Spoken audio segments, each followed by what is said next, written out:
ہندو مذہب کی کتابوں تورات، بائبل اور قرآن کے اندر ایک ایسے عالمی حادثے کا ذکر ملتا ہے جس نے دنیا کی تمام مخلوقات کو تباہ کر کے ایک بار پھر سے انسانیت کو یہاں پر آباد کیا۔ یہ واقعہ ہے حضرت نوح علیہ السلام اور عظیم ترین سیلاب کا، جس نے ان کی قوم کو غرق کرنے کے ساتھ ساتھ پوری دنیا کو پانی سے کور کر دیا اور زمین پر موجود ہر ایک جاندار چیز کو ختم کر دیا، سوائے ان لوگوں اور جانوروں کے جو کہ اس کشتی کے اندر موجود تھے، جو کہ اللہ کے حکم پر حضرت نوح علیہ السلام نے تیار کی تھی۔ اور دنیا کے تمام بڑے بڑے قدیم مذاہب کے اندر اس زمینی تباہی کا ذکر موجود ہے کہ اللہ تعالیٰ کی طرف سے بھیجے گئے تمام صحیفوں اور پیغمبروں کی تعلیمات جو کہ بگڑی ہوئی شکل کے اندر موجود ہیں، سب میں اس کا ذکر موجود ہے۔ اور طوفان نوح کوئی قصہ کہانی نہیں، بلکہ نہ صرف اس تباہی کے سائنٹیفک ثبوت موجود ہیں، بلکہ ترکی کے کوہ جودی پہاڑ پر اس کشتی کے نشانات آج بھی موجود ہیں،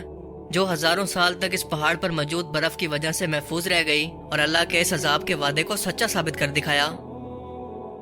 طوفان نوح کا واقعہ یقیناً آپ سبھی نے کبھی نہ کبھی تو ضرور سنا ہوگا، لیکن اس کے اندر اس قدر گہرائی کے اندر کبھی آپ نے غور نہیں کیا ہوگا اور نہ ہی اس پر غور و فکر کر کے سمجھنے کی کوشش کی ہوگی کہ ٹھیک ہے کہ یہ تباہی تو ان لوگوں کا مقدر تھی جو کہ نافرمان اور مشرک تھے۔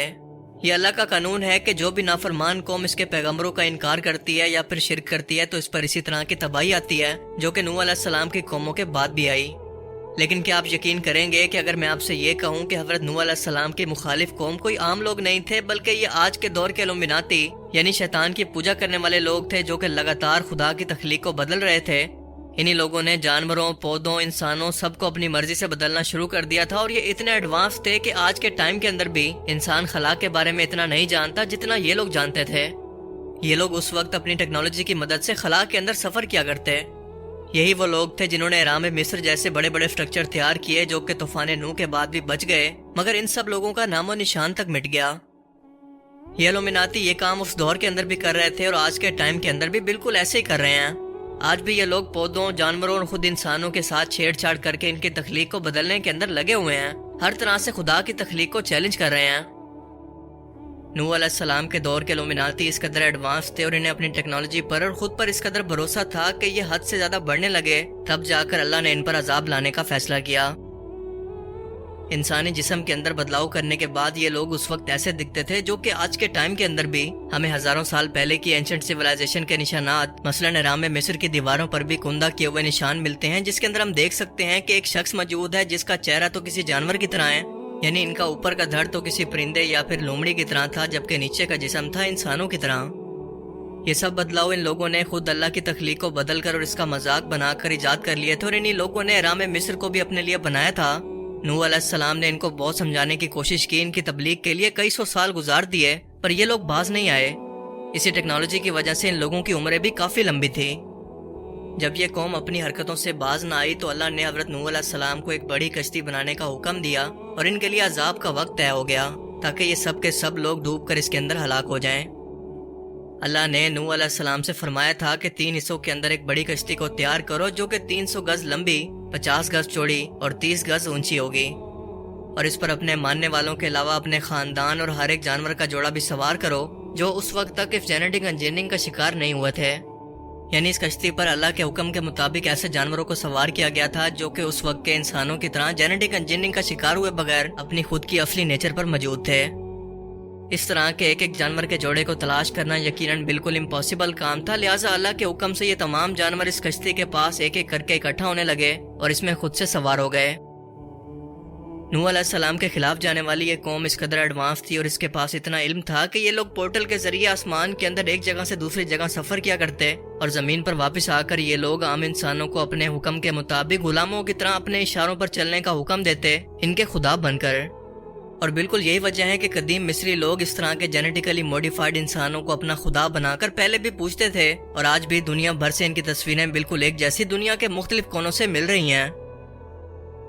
بالکل یہی کانسیپٹ ہم 2021 کے اندر آنے والی ایک ہالی ووڈ فلم ایٹرنلز کے اندر بھی دیکھ سکتے ہیں، جس کے اندر دکھایا گیا ہے کہ آسمان کے اندر سے آنے والے کچھ سپر پاور رکھنے والے لوگ جو انسان ہی دکھتے ہیں لیکن ان کے پاس خداؤں کی طاقتیں ہیں۔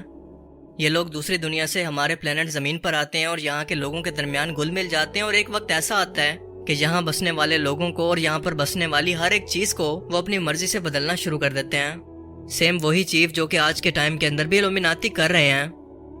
یہ لوگ جب بھی زمین پر واپس آتے ہیں تو یہاں پر موجود لوگوں کے جسموں کو اور نظام کو خدا کی طرح بدلنے لگے۔ یہ لوگ یہاں موجود انسانوں سے اپنی عبادت کروایا کرتے ہیں، جن کے سامنے حضرت نوح علیہ السلام کھڑے ہو کر ایک اللہ کی عبادت کی تبلیغ کرنے لگے۔ ان الومناتیز کے بت آج بھی نیوزی لینڈ، ساؤتھ امریکہ اور الاسکا کے اندر رکھے گئے ہیں، جس کی یہ ایلیٹ کلاس یعنی آج کے ٹائم کے الومناتیز ان کی پوجا کرتے ہیں۔ بائبل کے مطابق سیلاب سے پہلے آسمان سے فرشتوں کو اتارا گیا تھا، کیونکہ نوح علیہ السلام اور عام انسان ان لوگوں کا مقابلہ نہیں کر سکتے تھے، اور یہ کانسیپٹ ہالی ووڈ کی فلم نوح کے اندر بھی دکھایا گیا ہے، جس میں دکھایا گیا ہے کہ جب یہ فرشتے آسمان سے زمین پر پہنچتے ہیں تو یہ پہاڑوں کی طرح اونچے تھے، جنہوں نے نوح علیہ السلام کے گھر والوں اور ان پر ایمان لانے والوں کو بچا کر ایک کشتی کے اندر سوار کیا اور ان الومناتی یعنی ایول لوگوں کو روکے رکھا جب تک کہ سیلاب شروع نہ ہو گیا۔ بائبل سے ہمیں اس بات کا حوالہ ملتا ہے کہ یہ مخلوق الومناتی دوسرے سیارے پر آباد ہو چکی تھی، جیسا کہ آج کے انسان مارس پر 2024 تک آباد ہونے کا منصوبہ بنا چکے ہیں۔ یہ الومناتی ارتھ اور جوپیٹر کے درمیان ایک سیارے پر موجود رہتے تھے، اور جب اس سیارے کو تباہ کیا گیا تو یہ زمین پر واپس آ گئے اور اسے کرپٹ کرنا شروع کر دیا، زمین پر فساد پھیلانے لگے، کیونکہ ان لوگوں کے لیے ضروری ہو گیا تھا کہ وہ اپنی نسل کو آگے بڑھانے کے لیے جانوروں، پرندوں، یہاں تک کہ پودوں کے اندر بھی اپنے سپمس کو بچا رہے تھے، اللہ کی تخلیق کو بدل رہے تھے۔ انہی لوگوں نے آسمان کے اندر سفر کرنے کے لیے اور بے تحاشا انرجی کو حاصل کرنے کے لیے مصر کے اندر اہرام مصر کو بنایا، جو کہ ان کے لیے پاور پلانٹ تھے اور زمین کے الیکٹرو میگنیٹک ویوز کو استعمال کرتے ہوئے اس سے بے تحاشا انرجی کو پیدا کرتے، جو کہ کبھی ختم نہ ہوتی۔ اسی وجہ سے زمین کو دھونا ہی آخری حل تھا، تاکہ آخر تک قیامت تک آنے والے انبیاء کرام اور انسانوں کی تبلیغ کا جو سلسلہ چلنا تھا وہ برقرار رہے، کیونکہ اگر یہ سیلاب تمام دنیا کے انسانوں پر ایک ساتھ آ جاتا تو دنیا کا کوئی بھی انسان نہ بچ پاتا، انسانی نسل ہی ختم ہو جاتی۔ لہٰذا ان لوگوں کو جو کہ ان تبدیلیوں سے یا جینیٹیکلی موڈیفیکیشن سے بچے ہوئے تھے، انہیں ایک کشتی کے اندر سوار کر کے بچا لیا گیا، ورنہ اللہ تعالیٰ سیلاب کے بجائے کوئی بھی آسمانی آندھی یا پھر آتش فشاں پہاڑ کو پھاڑ کر ان لوگوں کو تباہ کر دیتا اور اپنے لوگوں کو کہتا کہ یہاں سے ہجرت کر جائیں، جیسا کہ بعد میں آنے والی امتوں کے ساتھ ہوا۔ لیکن یہ الومناتی کیونکہ پوری دنیا پر اپنا اثر چھوڑ چکے تھے، لہٰذا سیلاب کے ذریعے ان سب کو تباہ کرنے کے علاوہ کوئی دوسرا حل موجود ہی نہیں تھا کہ زمین ان کے وجود سے بالکل پاک ہو جائے۔ نسل انسانی کو قائم رکھنے کے لیے حضرت نوح علیہ السلام اور ان کی بیوی اور ان کے 3 بیٹوں کو بچا لیا گیا تھا۔ حالانکہ حضرت نوح علیہ السلام کے 4 بیٹے تھے، لیکن ایک بیٹا گمراہ ہو کر اس سیلاب کے اندر ایک پہاڑ پر چڑھ کر کھڑا ہو گیا اور اس سیلاب کے وقت ایک پہاڑ پر چڑھ کر بھی ڈوب گیا۔ الومناتی نے نوح علیہ السلام کو آفر کی تھی کہ ہم تمہیں آسمانوں کے اندر گھومنے اور پورٹلز کا علم عطا کرتے ہیں، مگر نوح علیہ السلام نے اللہ کے حکم پر کشتی کی تیاری شروع کی تو یہ لوگ نوح علیہ السلام کا مذاق اڑایا کرتے کہ یہاں پر تو آس پاس کوئی سمندر ہی موجود نہیں، کیا یہ اس کشتی کو خشکی پر چلانا چاہتے ہیں؟ جب یہ قوم تباہ ہوئی تو ان کے مجسمے دنیا کے مختلف کونوں کے اندر موجود رہ گئے، جنہیں بعد میں آنے والی بت پرست قوموں نے ایک بار پھر سے پوجنا شروع کر دیا۔ الاسکا سے لے کر ساؤتھ ایشیا، نارتھ امریکہ کے اندر ملنے والے یہ مجسمے بالکل ایک جیسے دکھتے ہیں۔ الومناتی چاہتے تو دوبارہ سے زمین سے باہر نکل سکتے تھے، کیونکہ ان کے پاس اس وقت تک یہ ٹیکنالوجی موجود تھی، مگر ان کا حال بالکل ڈائناسورز کی طرح ہوا کہ آسمان کڑکدار بجلی اور پانی برسا رہا تھا تو زمین پر کوئی خشکی بچی نہیں تھی۔ یہ لوگ جاتے تو بچ کر کہاں جاتے؟ یوں دیکھتے ہی دیکھتے ان کا نام و نشان تک مٹ گیا۔ قرآن پاک اور دوسری مذہبی کتابوں کے اندر الومناتی کا زیادہ ذکر موجود نہیں ہے، پر ان کی نشانیاں ضرور ملتی ہیں جو یہ ثابت کرتی ہیں کہ یہ لوگ اپنے وقت کے اندر انتہائی ایڈوانس تھے اور انسانوں سے اپنی پوجا اور عبادت بھی کروایا کرتے تھے، اور اسی لیے مصر کے لوگوں نے ان الومناتیز کی تصویروں کو خدا کا درجہ دے کر ان کو پوجنا شروع کر دیا، اور اس کے ساتھ ساتھ نمرود اور فرعون مصر نے بھی خدائی کا دعویٰ انہی سے متاثر ہو کر یا انہی الومناتیز کی آئیڈیالوجی سے لیا تھا، جو کہ آج کے ٹائم کے اندر بھی شیطان کو خدا کا درجہ دے کر اس کی عبادت کرتے ہیں، بلکہ اس کے ساتھ ساتھ پوری دنیا پر کنٹرول بھی کرنا چاہتے ہیں۔ ان کی آئیڈیالوجی ہزاروں سال گزرنے کے باوجود بھی آج تک نہیں بدلی۔ آج بھی یہ لوگ بالکل اسی طرح سے ہمارے درمیان موجود رہ کر اللہ کی تخلیق اور انسان کے اندر چھیڑ چھاڑ کر رہے ہیں، جانوروں پودوں کو مسلسل بدل رہے ہیں، پوری دنیا پر اپنا کنٹرول کرنا چاہتے ہیں، اور زمین کی تباہی سے پہلے اس سے باہر نکل کر آباد بھی ہونا چاہتے ہیں، اور ہر اس چیز کو بدلنا چاہتے ہیں جو کہ شیطان کو خوش کر کے ایک بار پھر سے اللہ کے غیظ و غضب کو دعوت دے۔ اور بالکل اسی طرح سے جب یہ لوگ اللہ تعالیٰ کی ہر ایک تخلیق کے اندر چھیڑ چھاڑ کرنے کے بعد اپنے آپ کو ہر چیز کا مالک و مختار بنا کر خدائی کا دعویٰ کریں گے، تو نوح علیہ السلام کے مخالف رہنے والے ان کے آبا و اجداد کی طرح انہیں ایک بار پھر سے اللہ کے عذاب سے کوئی نہیں بچا پائے گا، لیکن اس بار یہ ٹائم ہوگا قیامت آنے سے پہلے کا۔